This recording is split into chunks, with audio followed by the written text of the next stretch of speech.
E aí, pessoal, tudo bem? Então, no vídeo passado vocês já conheceram um pouquinho mais sobre mim, né, e sobre a ideia do canal, que é ir passinho por passinho, conhecendo um pouco mais sobre o mundo de dados. E hoje eu queria aproveitar que eu tenho uma prova e já ir compartilhando o conteúdo com vocês, né? Então, dizem que a melhor forma da gente aprender é ensinando, então vamos testar, né? Então, antes de tudo, né, tipo, antes da gente chegar lá nos modelos de machine learning que eu quero aprender em algum momento, acho que é legal a gente construir uma base e entender o que que é um banco de dados primeiro, né? Então, a gente pode pensar no banco de dados como uma coleção organizada de dados, né? Então, da mesma forma que uma biblioteca ela é uma coleção organizada de livros, né? Então, a gente tem seções com cada tópico. Um banco de dados nada mais é do que um lugar onde a gente tem os dados agrupados por categoria, né? Então a gente sabe que uma tabela ela vai ter os dados de um mesmo assunto, né? Então com isso a gente já consegue ter uma maior facilidade ali na hora de analisar alguma coisa, né? Então eu vou pegar dados de uma tabela, vou cruzar com outra e com isso eu vou conseguir ter alguma informação, né? Então a gente tem o dado bruto, que é basicamente o dado no valor micro dele, né? Então o dado por si, e depois que a gente consegue analisar aquele dado, a gente tem o significado, né? A gente consegue extrair algum insight, né? Então, vamos pensar no banco de dados como se fosse uma grande tabelona, né? Então, dando até um passinho atrás, a gente tem um modelo relacional. O que que é um modelo relacional? É a gente ter basicamente várias tabelas. Então, vamos imaginar num Excel em que cada tabela a gente vai ter um assunto específico, né? Então, informações que cada tabela vai trazer daquele assunto. Então, vamos imaginar aqui que a gente tem uma tabela de cliente, né? Então, cada coluna dessa tabela vai ser alguma informação relacionada sobre um cliente.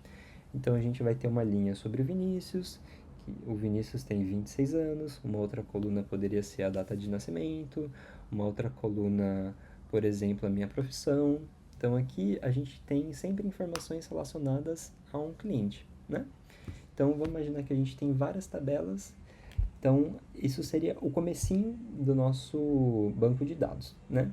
Tem um conceito muito legal que é o modelo entidade-relacionamento, né? O modelo MER, que a gente começa a expandir um pouco mais a nossa capacidade, né? Então, no modelo entidade-relacionamento, vamos imaginar que cada entidade seria uma tabela. Então, a gente pode ter uma tabela de cliente, pensando numa empresa, né? A gente poderia ter uma tabela de funcionário, uma tabela de departamento, uma tabela de projetos, né? Então a gente começa a ter várias entidades e o legal aqui é que a gente consegue relacionar essas entidades entre si para fazer uma modelagem de um banco de dados, né? Então conseguir trazer as informações mais completas sobre aquela empresa, né? Então aqui uma coisa legal que a gente pode fazer, né? Então, ou melhor, dando aqui até um passinho atrás, a gente tem algumas informações, né? Alguns conceitos que são muito importantes para o nosso modelo relacional. Então, o primeiro deles é a chave primária, que vai ser um identificador único daquela linha, né? Daquele registro no banco de dados.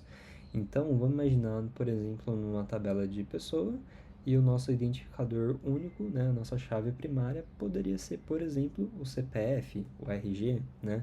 Então, poderia ser qualquer número que se relacionasse exclusivamente com aquele registro, né? E aqui a chave é que a gente não pode ter valores repetidos, né? Então, uma chave primária, ela precisa ser única por registro, né? E a gente também tem a chave estrangeira, que é uma chave primária de uma outra tabela dentro da nossa tabela em questão. Então vamos imaginar uma tabela de funcionário que a gente poderia ter, por exemplo, uma chave primária como sendo o código do funcionário e a nossa chave estrangeira poderia ser, por exemplo, o código do departamento que aquele funcionário trabalha, né? Então aqui a gente começa a ter esses relacionamentos e trazer mais informações para a gente, né? Então, eu não preciso ter uma tabela só com todas as informações possíveis e imagináveis. A gente consegue quebrar as nossas tabelas da forma a deixar o mais organizado possível, né? Então, eu vou ter uma tabela que vai tratar só sobre funcionário, eu vou tratar os departamentos em uma outra tabela e quando eu precisar cruzar essas informações, através do relacionamento, a gente consegue fazer isso de uma maneira bem mais simples, né? Então aqui a gente tem o segundo fator, né, do nosso modelo entidade de relacionamento, que são de fato os relacionamentos. Então aqui a gente tem basicamente três categorias. A gente tem o relacionamento um para um, e aqui a gente pode pensar como um relacionamento onde cada registro vai se relacionar exclusivamente com um registro da nossa tabela, da nossa outra tabela. Então vamos imaginar que a gente tem uma tabela de cidadão, onde vai ter o meu CPF e o meu nome. Um relacionamento um para um, por exemplo, poderia ser com a CNH. Então cada cidadão vai ter somente uma CNH. E uma CNH só pode pertencer a um cidadão.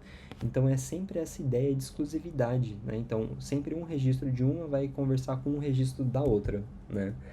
Aí, seguindo, a gente tem um relacionamento um para muitos, que é um relacionamento bem importante, que a gente pode, por exemplo, pensando no nosso exemplo de empresa, vamos imaginar que nossa tabela de departamento, né? Então, vamos ter o financeiro, o marketing, vai ter o RH, e a gente tem a nossa tabela de funcionários. Então, um departamento, ele ou ter, pode ter ou um ou vários funcionários trabalhando naquele departamento. Ou seja, vamos imaginar que o departamento de marketing, ele pode ter algum funcionário, ou vamos imaginar que o departamento está começando, então, tipo, é possível ter um departamento que não tenha nenhum funcionário, né? Então, ele pode ter zero ou muitos funcionários. Só que um funcionário, ele deve pertencer a um departamento, entenderam? Então, no departamento, a gente tem uma entidade que ela pode ou não ter funcionários. Só que um funcionário deve estar em algum departamento. Então, esse relacionamento um para muitos é quando a gente tem que né, tipo, no caso, um departamento pode ter vários funcionários, só que um funcionário tem apenas um departamento, tá bom? E seguindo aqui, a gente tem o modelo, o relacionamento muitos para muitos, que é quando a gente tem uma ideia, por exemplo, de pedidos e produtos. Então, um produto pode estar em vários pedidos, né? E um pedido pode ter vários produtos. Então, a gente tem esse relacionamento onde a gente tem vários cruzamentos possíveis, né? Então, vamos imaginar que eu tenha uma bicicleta, um livro e uma TV. E eu tenho vários produtos, vários pedidos, né? Então, cada pedido pode ou não ter esses produtos e cada produto pode ou não estar nesses pedidos, né? Então, a gente tem uma ideia que tem uma relação de muitos para muitos, né? E aqui, esse relacionamento, ele é legal na nossa modelagem conceitual porque ele acontece de fato, né? Então, quando a gente está pensando no nosso negócio, a gente vai ter os pedidos, vai ter os produtos e eles, tipo, na teoria, né, faz sentido. Quando a gente for fazer a modelagem, aí sim a gente precisa tratar isso porque na modelagem física, né, que a gente vai chegar daqui a pouco, esse relacionamento ele acaba ficando muito difícil de implementar, né? Mas ele não é necessariamente ruim, né?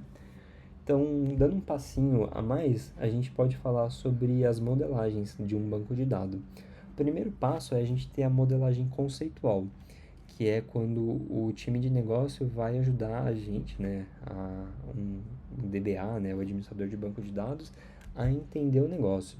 Então aqui é basicamente a gente explicar todos os dados que podem estar relacionados ali no nosso, no nosso estudo de caso, né? Então, eu sei que eu tenho os clientes, eu tenho os produtos, cada produto, né, ele vai ter um pedido. Então, é quando a gente começa a identificar todos os tipos de dados, né, que a gente vai ter ali no nosso modelo, né? Dando um passinho à frente, a gente vai ter a modelagem lógica, né, que é a gente pegar tudo isso que foi criado no nosso modelo conceitual e colocar aquilo um pouquinho mais perto de uma modelagem do banco de dados, né? Então a gente vai criar as nossas entidades, a gente vai fazer os relacionamentos para daí ir para a modelagem física, que é quando a gente vai estar implementando isso de fato num banco de dados, né? Então aqui eu separei um exemplo para ficar um pouquinho mais fácil da gente entender, né? Eu vou usar nesse exemplo o Data Modeler da Oracle, que é uma ferramenta open source, então fica bem fácil da gente criar as nossas entidades e relacionamentos, né? Então, eu vou entrar aqui nele, ó. Eu vou até fechar tudo para a gente ter uma visão bem do comecinho. Então, aqui, vamos começar entrando aqui na nossa modelagem lógica, e para criar uma entidade é bem simples, né? Aqui a gente vai criar a nossa entidade. Eu vou chamar aqui, por exemplo, de T, né, de tabela departamento. Então aqui a gente pode criar os nossos atributos também. Então, o primeiro atributo que eu vou criar vai ser o nosso código do departamento, para conseguir ter um identificador para esse departamento, né? Então aqui a gente pode falar que ele vai ser do tipo numérico, e eu vou colocar ele como sendo uma chave primária, né? Então vai ser o atributo que vai identificar aquele departamento. Também aqui eu vou colocar o nosso nome do departamento. Então, por exemplo, marketing, RH, entre outros, né? Vou colocar ele sendo um varchar, né? Então, o varchar é basicamente uma cadeia de caracteres, né? Um texto. E aqui eu vou falar que ele vai ter um tamanho de 30, né? Então, isso aqui é importante para a gente já começar a preparar a nossa modelagem física, né? Com os tipos e a precisão aqui, né? O tamanho do nosso dado. E por fim, eu vou criar aqui mais um que vai ser a sigla do departamento. Por exemplo, né, então marketing a gente poderia chamar de MKT, né? Então é bem importante.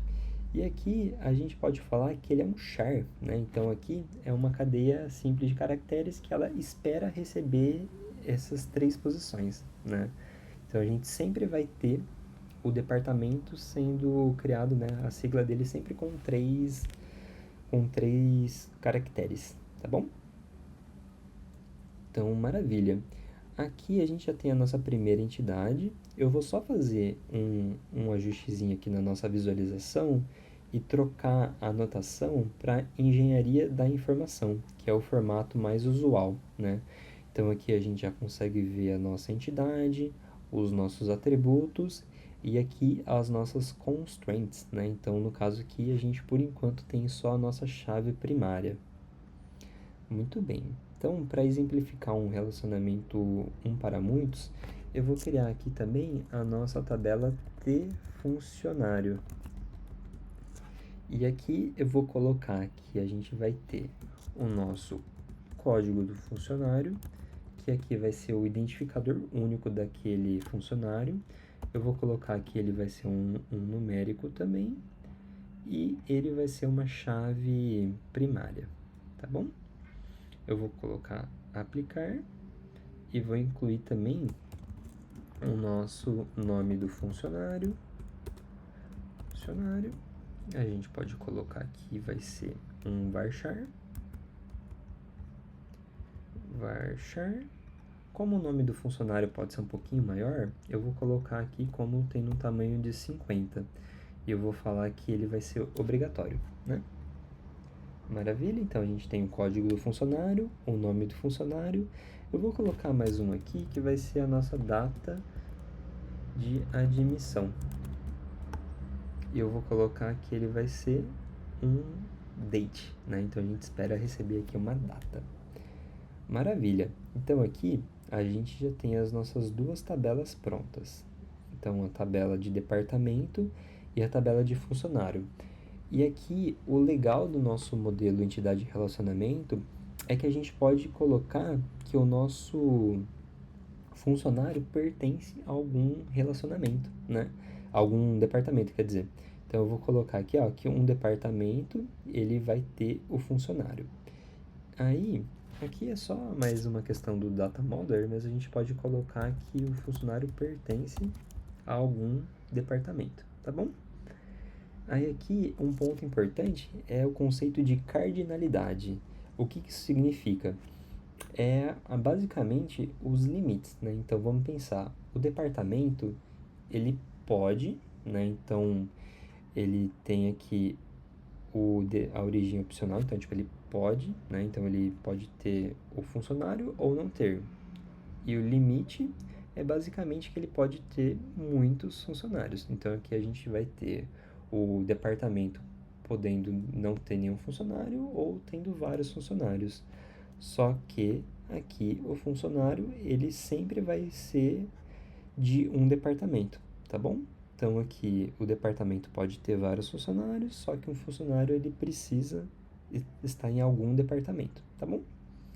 Eu vou aplicar e aqui a gente já tem a indicação do nosso relacionamento, né?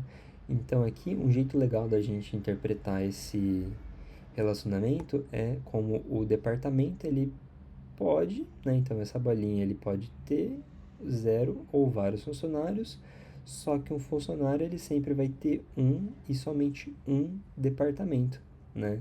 Então aqui a gente já começa a ter uma modelagem mais legal, né? Então cumprindo algum objetivo, né? Então, deixa eu voltar aqui. Então aqui a gente já começa a ter essa primeira fase da nossa modelagem. Então depois a gente pode criar a modelagem física, implementar de fato aquele banco de dados, mas isso a gente pode ir falando nos próximos vídeos, né?